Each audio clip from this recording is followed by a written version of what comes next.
Good morning, hello to I can't speak. To everybody out there, that's better. Slow yourself down, articulate your words, and we will get to a sentence eventually. Note to self. Good morning, everybody. It will be your 8 a.m. movement snack, full of treats of mobility and circulation boosting, and all that is good to get us moving that little bit more comfortably in the morning. After a good 8 or so hours in bed, we can feel somewhat crumpled, and this is where we get all of the uncrumpling going on. What better way to start the day than this 8 a.m. I think most of you will agree with that, else you wouldn't be here. It was, Dawn, you're right, a tongue-twisting start for the day. I know, I stumbled literally on the first or second words there. I haven't really spoke that much this morning. This is where I get my warm-up for my voice and and everything else as well. The brain wakes up just that little bit more with the body in the 8 a.m. as well. Right, who have we got then? Let's have a look. Dawn's first in. Mrs. P's in as usual. Carolyn's in. Another usual. Vivian and Paul, two more other usual suspects for this 8 a.m. movement snack. And George as well, who's off to the local garage for 8 o'clock. Okay, so you're just dipping in then, I'm guessing. Leaving at 8, catching up a bit late. Gillian with a G's just arrived. So we got Port Talbot, we got England, we got Wales, we got Scotland. We've got Dufferin, we've got Port Talbot, we've just got Bristol. Morning, Francis. We've got Cruden Bay, Clanlarrick, we've got Darlington and Bolton in. There we go. And York. Good morning, Margaret Hamilton. Right, morning, Kelsey. You're off to the Dales for the day, lovely. Hope it doesn't rain. On to Derbyshire Dales. Is that where you're going today? Lovely. How long will it take to get there? Probably about a couple of hours from you. Gillian with a J is jealous because you haven't done 8 hours sleep for years, have you? I didn't get 8 hours sleep last night either. The neighbour thought it was appropriate, let's say, to stick a load of music on at about 11:25 up to about midnight. Despite my knocks on the wall. So yeah, a late night for me. Unplanned, not very eventful. On a Monday night. What's all that about? Right, it's a rainy Tuesday where Vivian is today. Maddie's just arrived as well. Good day to you. You're going to Yorkshire Dales, Margaret. Wensleydale. Ooh, grommet. Let's get some Wensleydale. That's the best I can do this morning. Right, is it time? Before I do any more accents. It is. Thank you, Neve. Right, here we go then. 3, 2, 1. Good morning and welcome. It's 8 a.m. It's time to start. We always start with the circulation boosting and then move into our top, trunk and ankles, feet and toes trio. You're with me, Kelsey Leverton, and today is Tuesday, the 5th of April 2022. Let's get set up. Oh, I've still got my slippers on. Let's get rid of them. So in a morning movement snack, as chefs like to wear socks upon carpeted floor, have something on your feet that you're comfortable with and perhaps isn't going to slip as you move on the floor that you've got underneath your feet. Stand tall wherever you are or sit tall. External support is useful, and for seated options, a firm dining room chair, something of that description, is good as well. Hip walk forwards if you are sat down. Bum's coming towards the front area of the chair. Have your feet directly underneath your knees so they're not too far tucked back underneath you. And then your ankles will actually move that bit more free in this feet under knees position. Peel the heels off the ground. Do the same in standing whilst lightly holding on to your support. But saying that, some of you may not need support these days. So keep going with your foot pedals and progress them into leg marches when you're ready. With regards to posture, we're lifting the rib cage up and away out of the hips, getting a little bit more longer in the trunk. Shoulders are back and down, so we feel that little bit longer in the neck as well. The chest feels a bit more open and shoulders are released of tension from there. Right, let's fix the elbow at a bent position. Start to bring in an arm swing.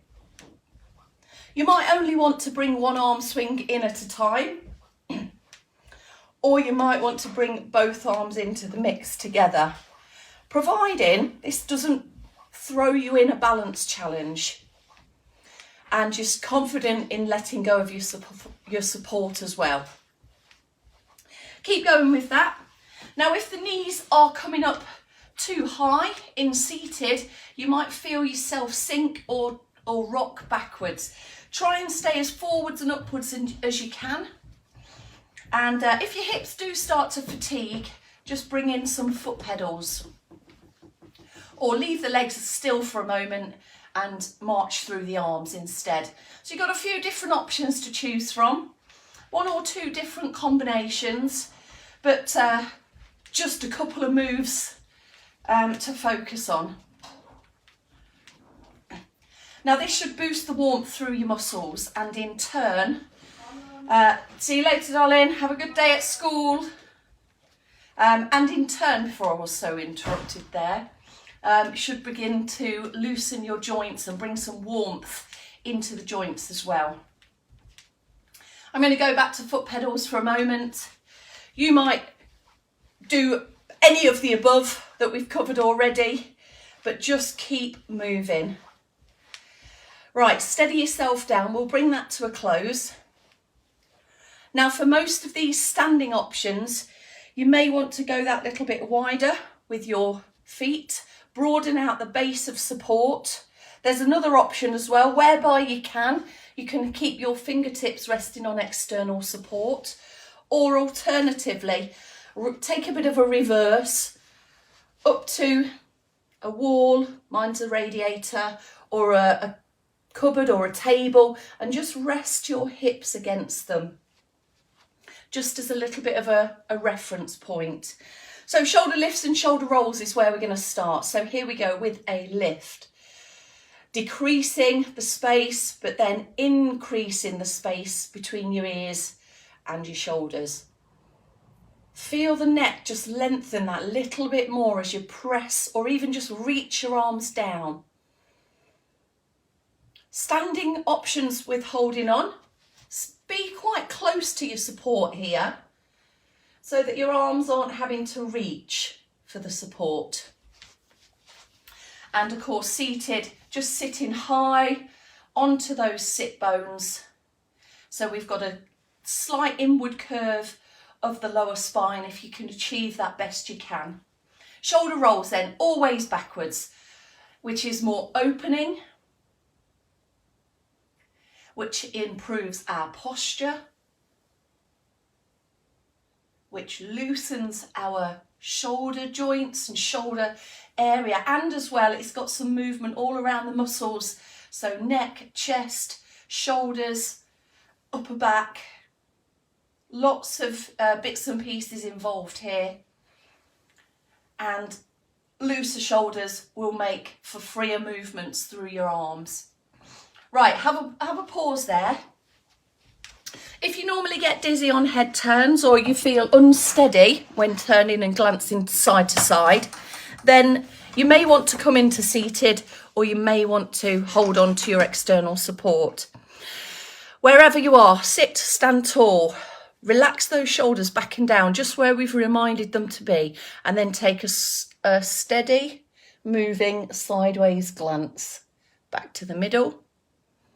So always moving slowly, but most definitely from one end of range, so here in the middle, to as far as you can turn to the other side, while still remaining in the realms of comfort and while still being able to keep your shoulders facing forward. So no trunk movements are invited to our head turns. 4 or 5 on each side is all we need to do to provide the area, so the neck, the joints of the spine, all of the muscles surrounding that area with increased mobility. I think this is my last one. I always start right, so I'll finish left. There we have your head turns. We're into the chin tucks now, so this will feel like a small range. It will also feel like you're lengthening up the neck and tucking away the knobbly bit that kind of protrudes at times when our chin is jutted forwards or our shoulders are rounded forwards. So we're going to restack the spine. Fingertips on chin, chin away from chest, and then just move your chin inwards to create a collection of extra chins. Just a moment of a hold there. I can't talk very well when my chin's all tucked in. Feel the head just sit that little bit taller onto your restacked spine. Now we're going to try and hold and maintain some of this chin tuck position as it improves our posture and contributes to an easier life for our neck as well. Right, let's go second round of circulation boost. Seated or standing, you choose. Standing, you might be holding on with one hand onto your support, coming to and fro. Have your feet that little bit wider. Try not to be whipping your head round from side to side. Try and keep your gaze forwards. And just let the trunk do the moving around your head position that stays still and around your lower body in hip position, which also stays still, facing forwards. Guiding the elbow back here, bit of shoulders, elbows, and importantly, the trunk as well. All right, Nelson. Few more. And then you should feel a little bit of warmth, just extra warmth, building in the trunk. And have a rest there. Okay, let's set the shoulders back and down again. Lengthen up through the spine. Let's have the arms by the side, or at least one arm by the side if you're holding on. And let's go over into a side bend. Reset everything in the centre. Move steadily into and out of your position. Now with the feet, keep them flat. Keep your hips best you can still so that you're not pushing away from your side bend. It's just all coming from the trunk. In seated, your checkpoint really for hips is to just try and maintain a secure seated position. So to keep our balance and our steadiness in the chair. Feet are planted and flat also. And these last couple, you should feel like your body just gives you that little bit more. The first two might feel a bit stiffened, a bit tight. If we can, just remind the posture to come back through its most tallest, active, seated or standing posture. 4 or 5, I think this is my last one. And the next place we will visit are our trunk twists. And these are all in your day somewhere or other. Might not be quite to the fullest degree all the time, might be just a slight side bend or a small trunk twist, but they will be in there. You can take your arms out of the mix if you like here and twist the body first and then put a little glance over your shoulder if you like. Importantly on this one, focus on keeping your hips forwards. If you feel like your hips are misbehaving a little bit, just have a small prop against something so that your hips have got that little bit of reference point. Now I'm just keeping my arms out the way. You can choose to use your arms to guide the movement back, or this position of the arms, if you don't need to hold on to your support, kind of opens the chest, palms are facing the ceiling, elbows are tucked into the side, and it's like you're holding a tray. And one more on the other side for me. Make sure that you're even and take a pause there. All right, back extension. For me, one of the most important movements this is to get us out of any hunched, flexed, leaning, rounded postures. It's the complete other end of the seesaw, this is. So do them as often as you can, whether you're sat down or stood up.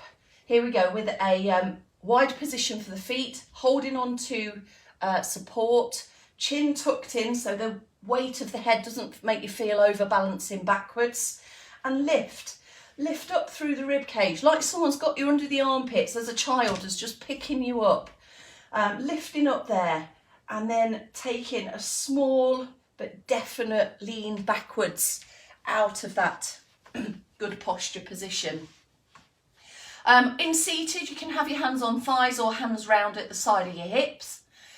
Side of your hips position will open the chest that little bit more, but be mindful not to bring some shoulder hunching into that. This is great if you've got any back troubles. It keeps everything loose and mobile through the spine. You might feel it working through the back area. You might feel a bit of lengthening in your tummy area. I'm going to do one more. So lift, lift, lift. Up we come as high as we can through posture, and then take a small tilt backwards. Okay. We've found our feet. We're at the bottom now. We're going to start with some fidgety feet. So lift and splaying with the toes. Have a little glance down, see what they're up to. See what movements you can get your feet and toes to do. You might get some ankle pedals in, some foot pedals. Look at how high you can lift your heels and bend at the toe bones on that one. Just take some lifts and you will feel your body just shift side to side. If we take the weight off the leg, we can pick the foot up into a toe tap. Pushing back on the knees a little bit there as well to get some lift off. We've got some toe crunches where you can curl and turn your toes under and increase the archway between your toes and your heel, that arch of the foot. Give the feet their shape, the sheep their pape or something. And some toe crunches, which you probably won't see, but you should feel the toe grip. So some grippage into your shoes or onto the floor, through your big toe, all the way through to your little toe. Have a few of those. Here's your standing option for heel, toe, ankle mobility. If you're standing side on, it's the leg closest to your support that we're standing on, and we've got a heel and a toe tap, really exaggerating that point and pull back. Now that can be replicated into seated perching on the first third of your chair, lifting up tall, and we've got exactly the same action with the knee lift coming in to create space for the ankles, feet and toes to move underneath it. So it's not a kind of rocking action, it's a definite point and pull back. The final option is all the way back in your seat. You might want to do these as well if you've just completed a standing or a seated option. And we've got a point and pull back just through a small lifted leg there. The slower and more precise you can make this movement, the more you can explore the ends of range of movement that you've got here in the ankle area. 4 or 5 of each. Directly transferring through to our walking actions, you might want to put some of these in. Really exaggerate that heel, roll, ball, toe, toe, ball, heel. In standing, of course, we can do the same with a little shift and a transfer of our weight. Loose ankles move so much better when we are walking, when we're stepping, when we're travelling over different surface areas where our ankles might need to shift and change and adjust. Right, that's it. Margaret Hamilton is not going to the cheese factory today. Why not? Bridget is in, she's just caught the end. Susanna Silver's in as well. Hello you, we don't normally get you on the live, nice to have you. Kathy Costal's just come in at the back end as well as Red Rita. Great to have you all here as usual. Hello Christine, Roland and Lynn as well. Thanks for joining me. I'll see you at 12 noon on a double whammy for me today. And then you'll have your first session at 4:30 p.m. tonight with Bex. Just a slight difference to the start time today. She must be busy. Have a great morning, everyone. Keep on moving and yeah, do what you need to do today to make your body feel good.